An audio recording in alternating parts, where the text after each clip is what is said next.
एक शिष्या भगवान से करें दीदी कि प्रभु सारा दुनिया से हार गई, डॉक्टर वैद्य से भी थक गई, लेकिन कहूँ हमरा कोई दुख के मिटावे वाला न है गुरु, लेकिन तोर शरण धैली है। अब बस सब जीवन तोरे हवाले है। अब खाई तो बार दा अन्ना तो एक दा जान ले ला। बड़ा भाव से शिष्या भगवान से करें। कौना भाव से दीदी? करे दुखवा के मारल बानी आ दुनिया से हारल बानी। बड़ा दर्द भरा गीत है दीदी, तनी प्रेम से सुने के। अरे दुखवा के मारल बानी आ दुनिया से हारल बानी। खोली ना किस मातिया के ताला ए भोले बाबा। बड़ा शिष्या भाव से भगवान के करें कि दुखवा के मारल बानी दुनिया से हारल बानी।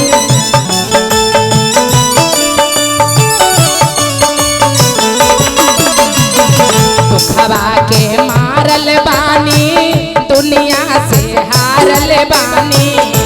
ताली बजाते दीदी।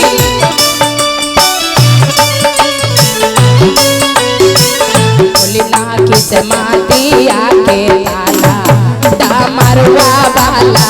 बोली ना किस मातिया के ताला डामरुआ वाला। मीठी मीठी भाव में ताली बजा के जय हो महादेव।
तरे तरे काहे ताली बजाते हैं कछुआ जैसन बैठ के?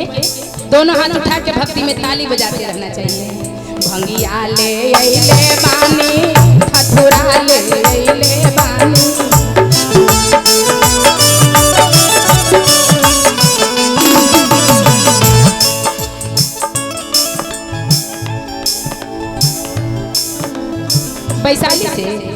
वैशाली से हमारे दीदी आए, उनका तरफ से बहुत बहुत महादेव के दरबार में। और कहनी शिष्य भगवान से करें भंगिया ले अइले बानी ठठुरा ले अइले बानी।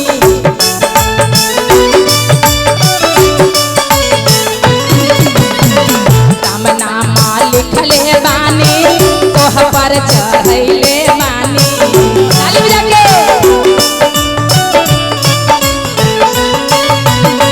खोली ना भैया के हमर ताला बामरुआ वाला। खोली ना किस मातिया के ताला बामरुआ वाला।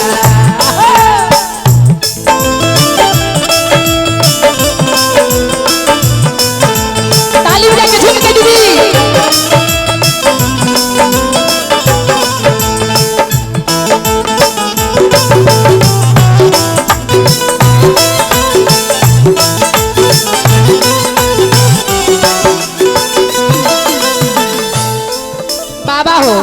सब चीज तो ले ली है बड़ा गरीबी से, एकदम जोह जोह के।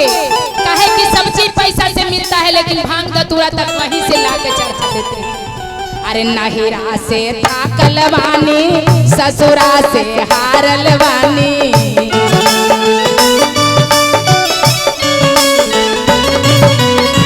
नहिरा से थाकल बानी ससुरा से हारल बानी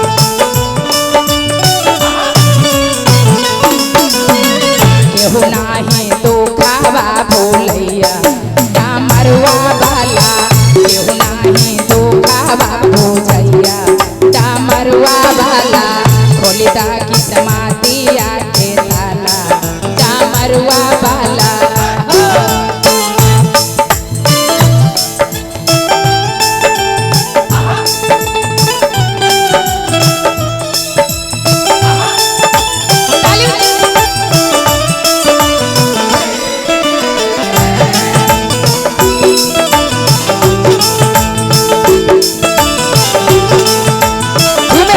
शर्माई के नाम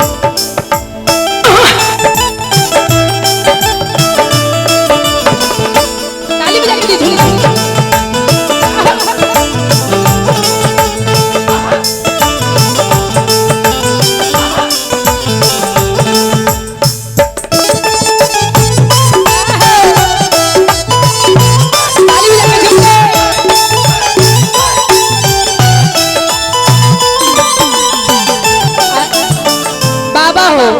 सबसे तो हारिए गईली है लेकिन जोड़ी लगैला है ना उनको से कुछ दिन ला हार गईली काहे कि ना पूछत रहन किसी के चर्चा में का गुण है बड़ा मनैली है बेलपत्तर भांग धतुरा इहो बौरावा पर चढ़ैली है त कहलन कि जाए मुजफ्फरपुर जिला रहो चाहे सिवान जिला रहो चाहे आरा जिला रहो सगरो जाके शिव चर्चा कर शिव चर्चा में हम तोरा रोकब न कहियो त भगवान से कहली का पाती से हारल बानी सासू से थाकल बानी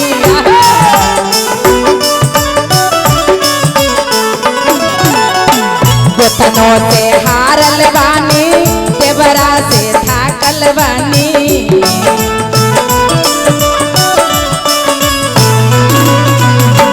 खोलिदा किस्मतिया के डमरुआ वाला खोलिदा किस्मतिया के ताला डमरुआ वाला दुखबा में आइल बानी सुखबा मांगा तानी दुखबा में आइल बानी सुखबा हम मांगा तानी खोलिदा किस्मतिया के ताला डमरुआ वाला खोलिदा किस्मतिया के ताला डमरुआ वाला डमरुआ वाला खोलिदा किस्मतिया के ताला डमरुआ वाला अरे खोलिदा सब शीशिया के ताला एकदम हाथ बैठाते हैं तो लगता है ताला मारल है हाथ में जैसे वो एक दिन तो ताला मारिए देगा लोग जब मरिएगा ना दीदी इतना मजबूत से बांध देगा कि तनी मनी छिटपिटाएगा लेकिन क्या कीजिएगा इतना सुंदर शरीर रख के कुछ भगवान के हवाले कर दीजिए और ताली बजाइए बोलिए शंकर भगवान ने की सच्चे दरबार की हर हर महादेव की।